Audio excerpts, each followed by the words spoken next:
friends and foodies. My name is Natalka. I'm your host, and you are listening to I Hate Dishes. This is my new podcast. So I feel like I have a lot to tell you guys, and I'm very excited about it. And maybe it's not a lot, but it's a lot in my head. So let's just jump right into it and get this podcast started.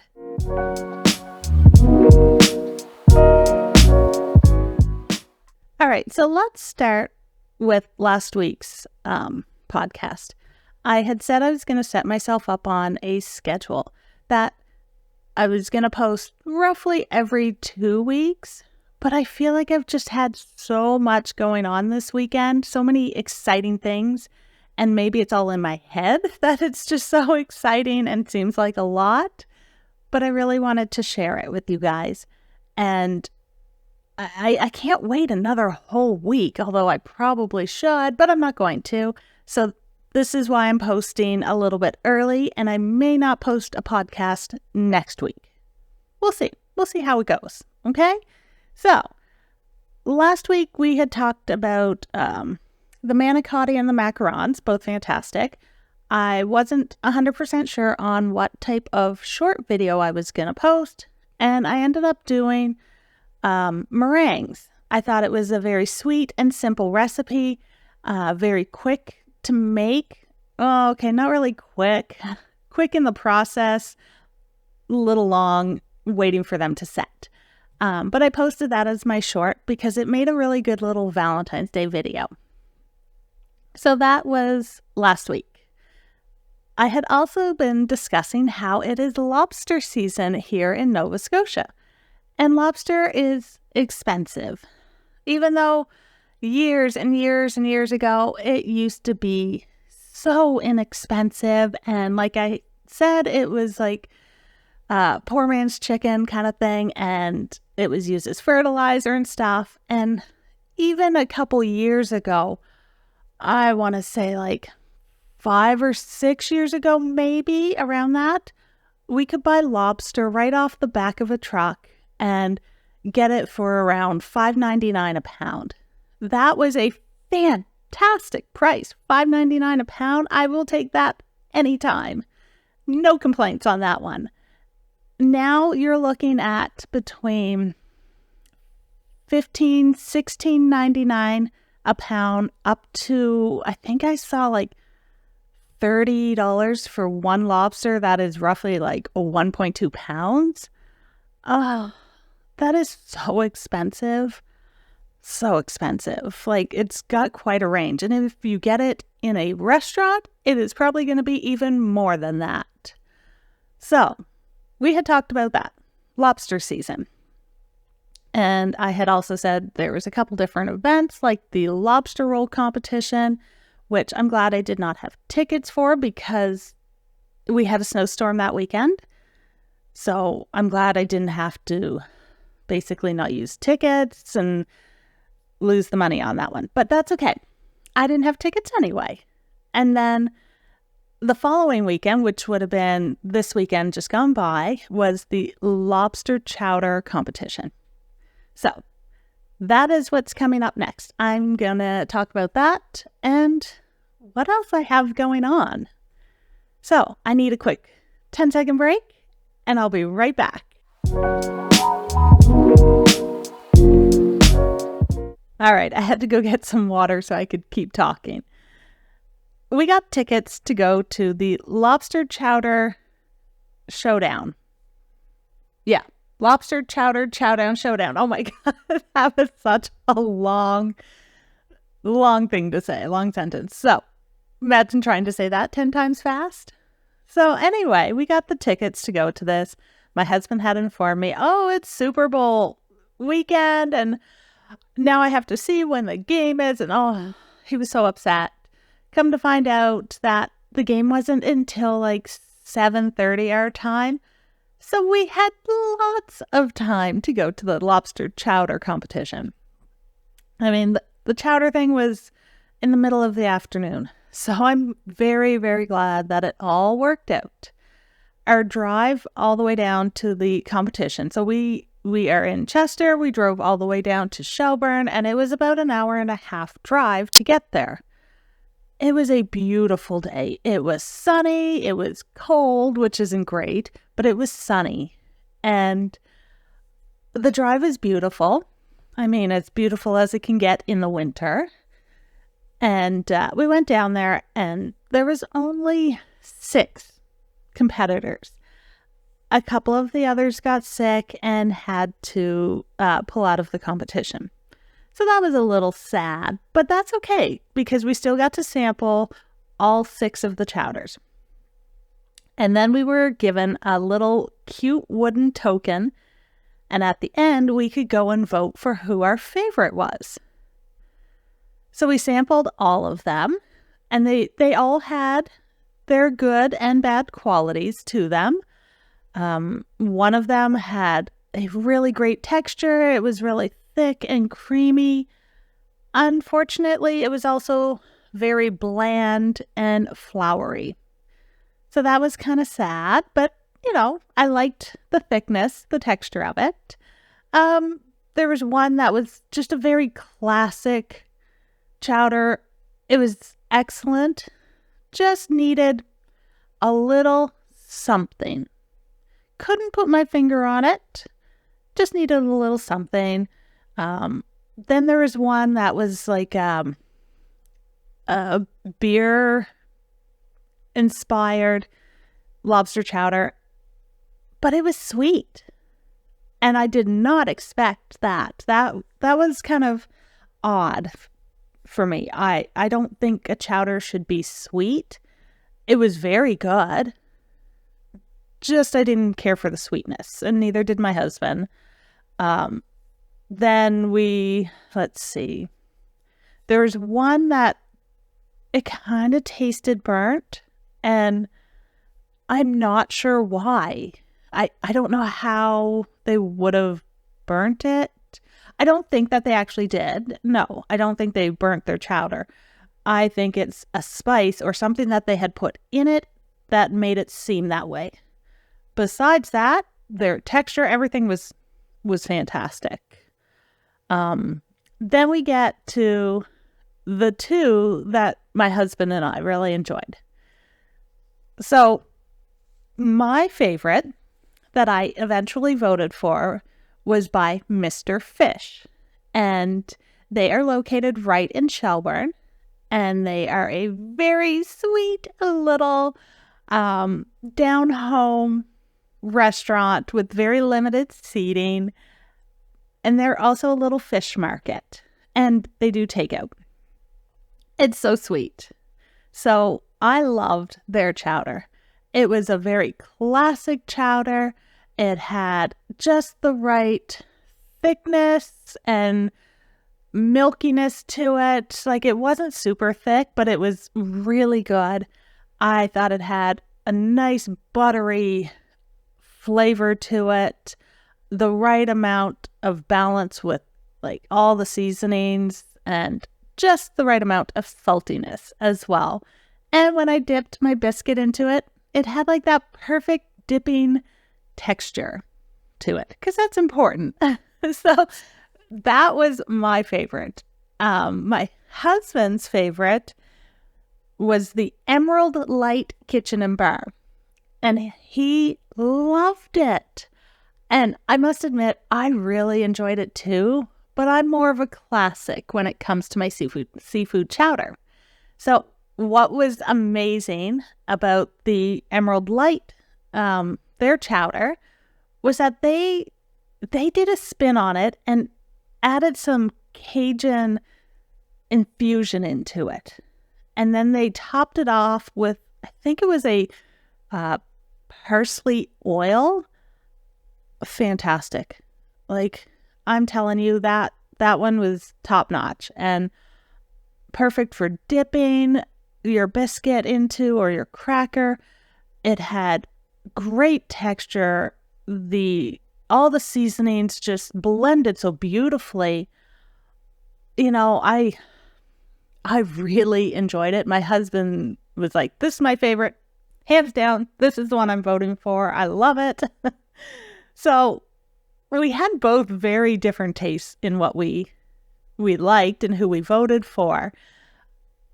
I just really like the classic. But when I'm not feeling the classic, I would have absolutely went for the Cajun-inspired one. And yes, it was Cajun-inspired, but it was not like burning your tongue. It wasn't crazy spicy. It had that perfect balance because you have the spiciness, but then you have the milk that kind of complements it and brings down the heat. So it was really well done. Amazing. I will definitely go back to Shelburne for a bowl of their chowder and also for a bowl of the chowder from Mr. Fish. So we had a really great time down there sampling all these different lobster chowders. And I tell you, they were definitely packed with lobster and seafood.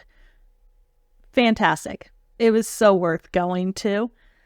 So in the end, we found out that Mr. Fish was the winner. Yay! That's the one I voted for and was my favorite. But we also had been talking to the chefs from the Emerald Light, and they had told us that the weekend before they were the winners of the Lobster Roll. So that's great. They won one. Mr. Fish won one. It was a really great time. I had so much fun. And you know what? Surprisingly, my husband did too. He really enjoyed it. It was worth going to.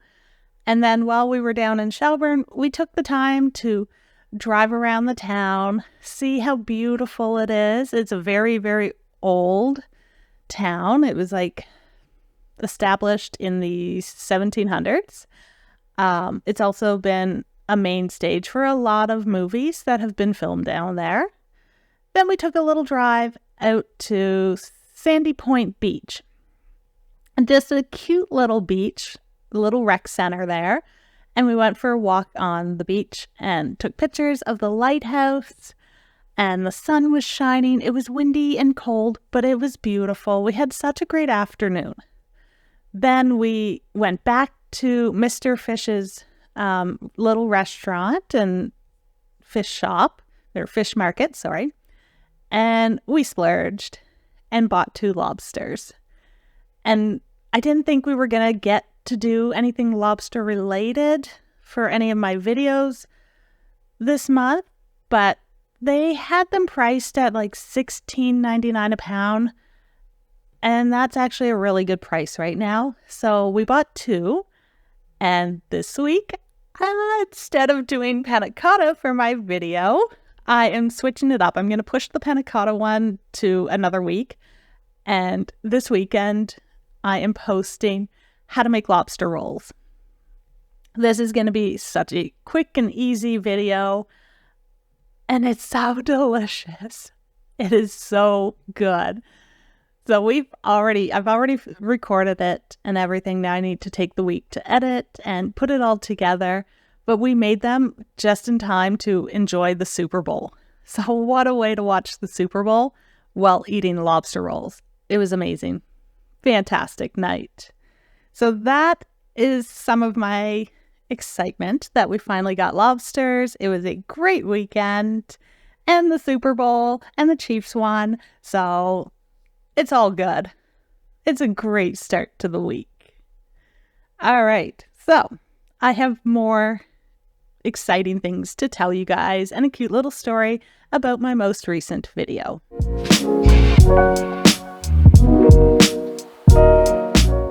All right, so my most recent video was Donair's. Oh my God, you guys, I ruined my Donairs and I feel so dumb for doing this. You know, I should never have messed with the recipe ever.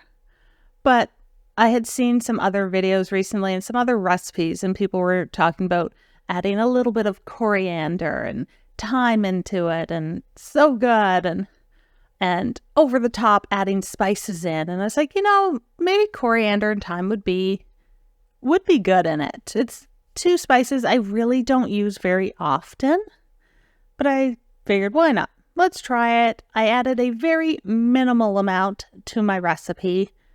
And I ruined it. I ruined my recipe. It was terrible. I mean, we still ate them, of course. We still ate them, but I will never add coriander to anything ever again. Like, I'm taking that spice and it's going in the garbage, never to be used in my house ever again. I was so disappointed, and I had learned that to a lot of people, coriander tastes like soap. A lot of people find that, and it's the same with cilantro. I think cilantro also tastes like soap, so we just don't use it. So that was really disappointing. Yeah, I should not have added it, so I'll make them again, and this time I'll make them without the coriander, without the thyme, just my classic recipe, and it'll be much better. I also did not pack that meat into my loaf pan enough. It had air pockets. I should have just like really smashed it into the pan, and it doesn't matter. It all gets sliced up anyway, and then we fry it up and eat it. My husband said my Donair sauce was a little too garlicky this time. To be honest, I don't measure. When I make it, I do not measure anything. So having to measure it out was a little odd for me. Usually I just sprinkle a little, taste it, keep tasting it until I get just the right taste that I like. I thought my Donair sauce was great, but I like the garlic taste in it, the stronger garlic taste. It didn't bother me at all. I really liked it. My husband thought it was a little too strong in the garlic department, but otherwise it was good. So I guess my recommendation is just taste it. Add a little bit at a time, like do maybe a half a teaspoon or a quarter teaspoon at a time as you're mixing it, and keep tasting it every single time until you find that balance that you like. The extra garlic didn't bother me, but my husband didn't care for it. So it's a give and take there. Again, I don't usually measure. I just sprinkle it in, mix it up, taste it. Add a little vinegar, mix it up, taste it. And that's how it turns out for me. So that's, I can't believe I ruined my Donairs, but it is what it is. I am not a professional chef. I'm an at-home cook. So whatever, I make mistakes. I own up to it. And you know what? I learned from it. Coriander's garbage. It's going in the garbage. So I have a story. Okay, I told you guys I had a little story about Donairs and why Valentine's Day. So many, many years ago, when my husband and I were first, I can't even say dating, we'll say getting to know each other. Not even that. We had all went out with a group of friends because we had some common friends. And at this time, going out meant getting dressed up, going out to a bar, partying for the evening, and then going home. So we went out, and we were probably only at this bar for an hour or two, maybe 2 hours, and our friends all disappeared. No idea where they all went, and we were the only two left by ourselves. Obviously, they were trying to fix us up. So I was having none of it at the time, and I was like, you know what? I'm ready to go home. Our friends just ditched us. So we went home. End of story there. Next night, let's all go out again, they say. So we all go out, and it wasn't even an hour into being at this bar that our friends ditched us again. So my husband, who I'm not dating at the time, he turns to me and he's like, well, how about we go down to Pizza Corner? We'll get a slice and then we'll head back to the apartment. I said, yeah, sure. Why not? So head back to the apartment. No, not to do anything, no. He was staying with the friends that I was also friends with, and we all lived in the same apartment building. Okay? Let's clarify that. We all lived in the same building. So we go down to a place in Halifax and it's called Pizza Corner. And at one time at this one intersection, there was like a pizza shop on each of the corners. Hence the name Pizza Corner. And that is where you go. After you've had a night of drinking, you go to Pizza Corner and you get your snack, your pizza. So because this was not a date of any kind, it was just a night out with friends, I had absolutely no shame. And I ordered a slice of Donair pizza, no vegetables, extra Donair sauce. Yep, I embarrassed myself, but like I said, it was not a date. So I ate this giant cheesy slice of Donair pizza with extra sauce, had it all over my face, and yet he fell in love with me. Just saying. You don't have to always be ladylike. I showed him who I truly was. I was myself. So we went back to the apartment building. And obviously I made such a good impression. He asked if he could take me out on a date. And I kind of hesitated. And I eventually said yes. I said, sure, we could go out. So we go out, and our very first actual date, was to a movie, dinner and a movie. And we went and saw Elf. It had just come out. And it had become our favorite. We both loved the actor, we loved the movie, we loved Christmas. You know, it was just like, it was the perfect date for us. So, he fell in love with me because I love Donairs. We both like the same actors. And it just clicked. Everything worked out. And we had been dating ever since. And eventually we moved in together. And anyway, it keeps going. And I ended up marrying him. So the whole Donair thing. I mean, we started out by eating Donair pizzas. He found out I love them. And then whenever we would go out for drinks or anything, we would bring home Donairs, and it was just kind of our thing. So the sweet part of this story is he's in the Canadian Navy, and he was away one year for Valentine's Day. He was out at sea for like 6 months, something like that, and we had a friend here who reached out to a couple of the guys on the ship and asked them if he could do something for them, for their wives, for Valentine's Day, so we don't feel like we've been forgotten. And my husband was like, yeah, sure, could you do something nice for her? And he had asked him, you know, what would you like me to do for her? So my husband's like, can you please get her a Donair with extra cheese and extra sauce and no vegetables? And our friend was like, are you sure? Like, are you sure? Really? And my husband was like, yep, absolutely. He's like, all right, if that's what you think. So my friend sends me a message and he's like, are you going to be home on Valentine's Day? I said, yeah, I'm not working.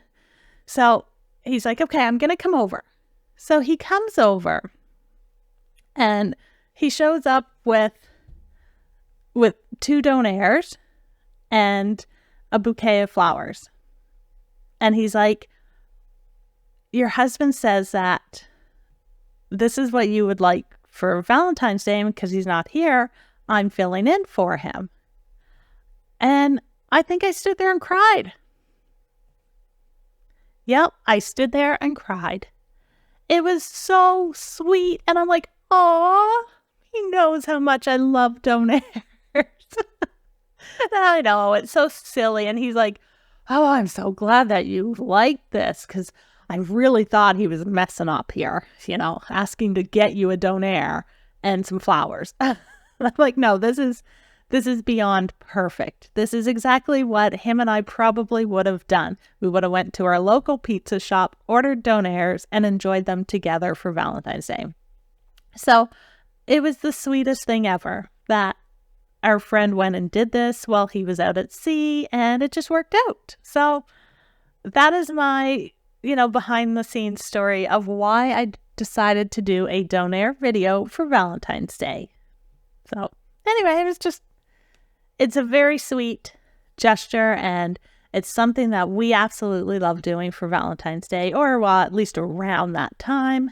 But we do love Donairs any time of the year. It's just I have a cute story to go with it.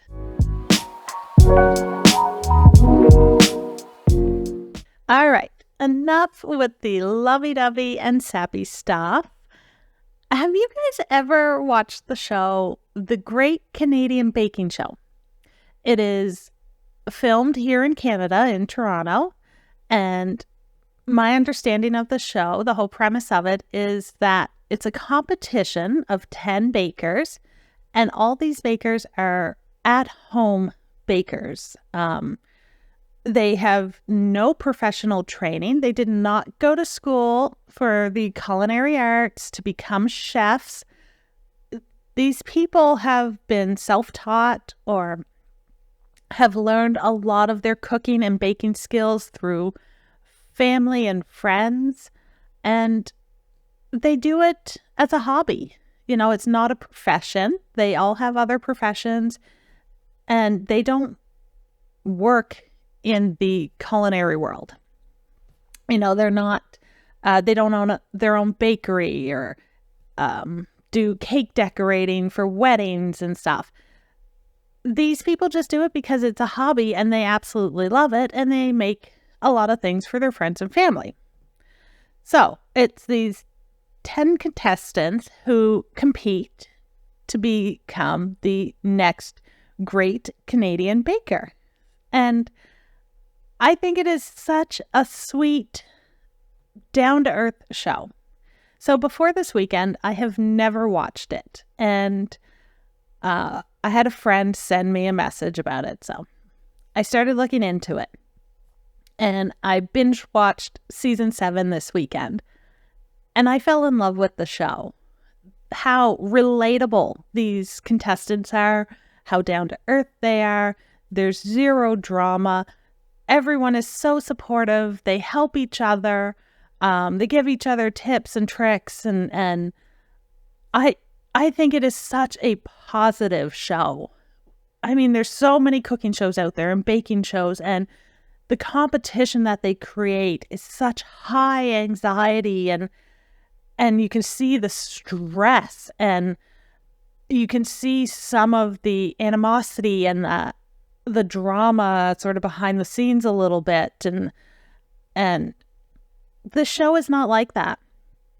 This show is so down to earth with real people who are relatable, and they have a real passion for cooking and for baking, and I love it. I love how positive it is. How positive the show is. And, I really enjoyed watching it. And now I'm going to watch season 6, 5, 4, 3, 2, 1. I'm watching them all backwards. So the whole reason I'm bringing this up is because that message my friend sent me happens to be a casting call for season 8. And the casting call is happening here in Halifax. And she suggested that I go and audition for it. So I have never considered auditioning for a show before, let alone a cooking or baking competition. It's very stressful. Okay, it's very daunting. Let's put it that way. It's very daunting. And I had to really think about it and discuss it some more, and talk to my husband about it, and watch the show.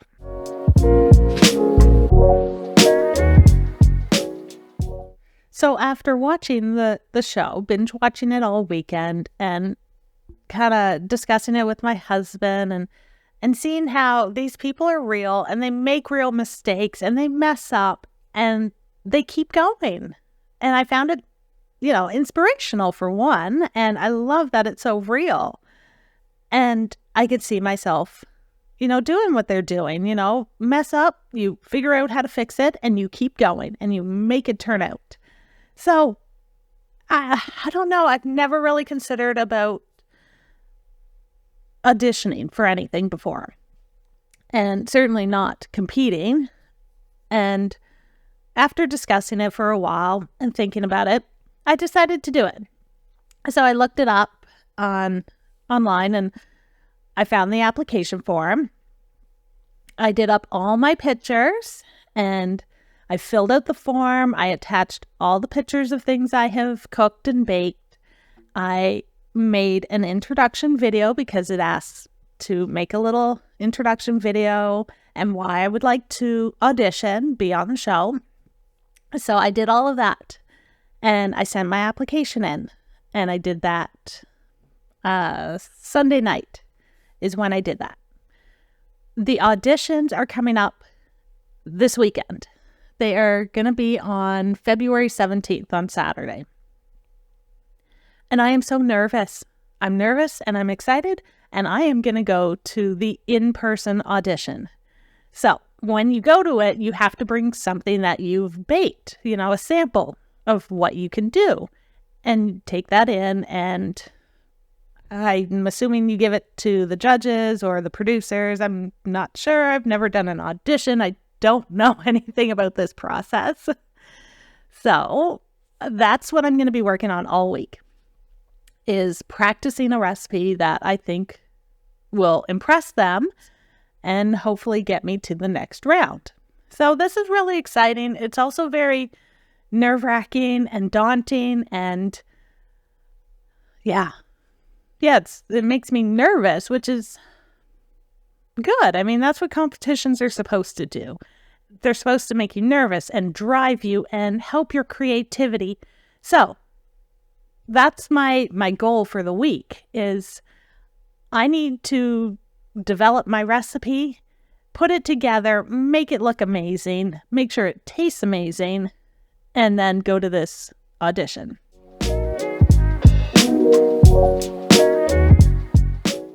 After discussing the Great Canadian Baking Show and the audition and what I would like to make, I discussed it with my husband all weekend and probably annoyed him and drove him a little crazy, but that's okay. He can handle it.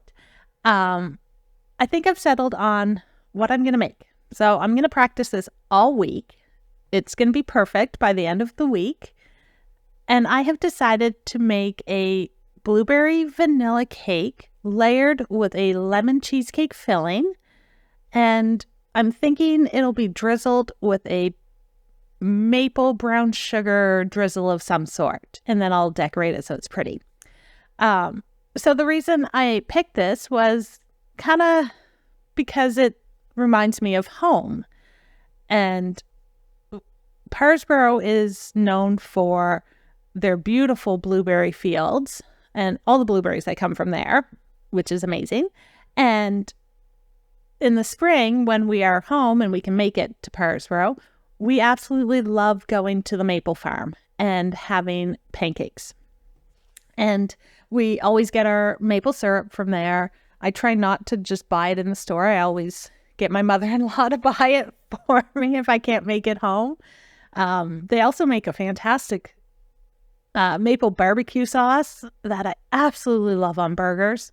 So good. Anyway, I'm getting off topic. So I picked it because of, it reminded me of home, and it's something that I can draw inspiration from.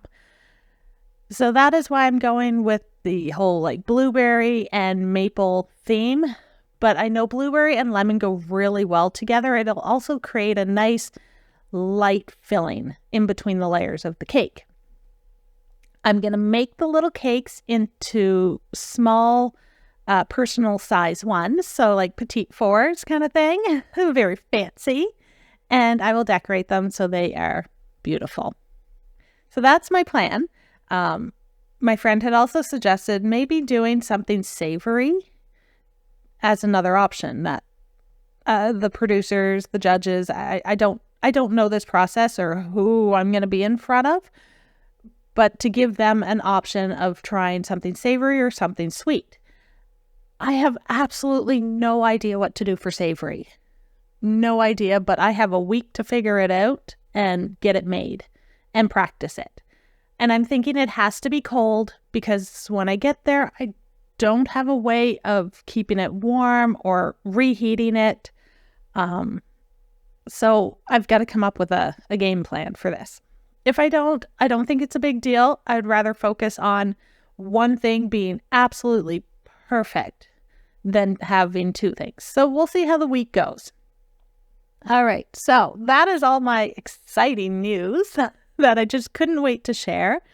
After the audition, I don't know if I'll be able to say much about it, or I have no idea how this thing all works. So you'll just have to be patient as I learn about it. And I will fill you in when I can.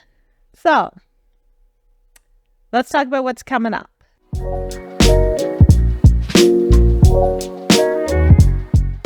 My next video, as I said earlier, is going to be lobster rolls. I'm not going to say too much about it because the video hasn't come out yet. So that will be discussed on the next podcast. It was supposed to be panna cotta.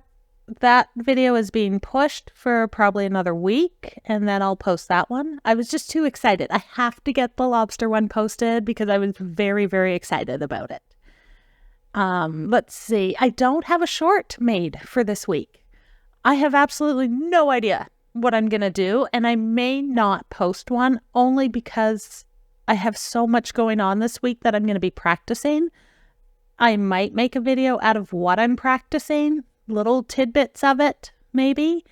I've also started something new that I just wanted to play around with just to see, how it works. But every Tuesday, I am posting a very short, like 20 seconds or less video, a little short video, and it's going to be a food-related true or false question. Just a fun little trivia thing every Tuesday. One question, just to make you think about it for the week. I just thought it would be fun. I'm just trying it. I was watching YouTube videos and all these. Anyway, I'm just playing around with different ideas. I might not even keep it. I might change it. So anyway, something fun. Okay. Wow. This was a good episode today. I got a lot out. There was way more in my head than what I guess I thought there was. I don't know if I will post one next week or the week after. We'll see how it goes. So that's it. Go check out all my videos, my social links. Oh, and from the Lobster Chowder competition, I will post a couple of pictures on my social media pages, just so you can see it. The pictures aren't fancy or anything. But anyway, you can see it. That's it. That's it for today. Thank you so much for listening to my new podcast, I Hate Dishes. I'm your host, Natalka, and I hope you'll join me for the next one.